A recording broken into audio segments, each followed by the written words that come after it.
खेळताना विजेचा शॉक लागून इंगळी येथे 9 वर्षीय बालिकेचा उपचारादरम्यान मृत्यू.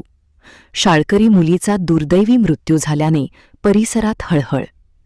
खेळत असताना विजेचा धक्का बसून घराच्या छतावरून खाली कोसळल्याने 9 वर्षाच्या बालिकेचा उपचारादरम्यान मृत्यू झाल्याची घटना चिकोडी तालुक्यातील इंगळी या गावात मंगळवारी घडली.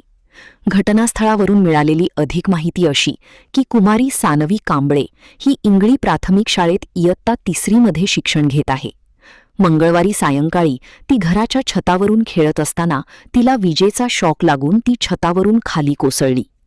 गंभीर जखमी सानवी कांबळे हिला तात्काळ नजीकच्या दवाखान्यात नेण्यात आले, परंतु उपचारादरम्यान कुमारी सानवी कांबळेचा मृत्यू झाल्याचे निदर्शनास आले आहे. सदर घटनेची नोंद अंकली पोलीस ठाण्यात नोंद झाली असून अधिक तपास पोलीस उपनिरीक्षक व पोलीस अधिकारी करीत आहेत. कुमारी सानवी ही 9 वर्षीय शाळकरी मुलगी स्वभावाने मनमोकळे व सर्वांच्या सोबत हसतमुख असणारी होती. तिचा अचानक दुर्दैवी मृत्यू झाल्याने परिसरात हळहळ व्यक्त केली जात आहे. महान कार्य न्यूजसाठी अजित कांबळे, बोरगाव.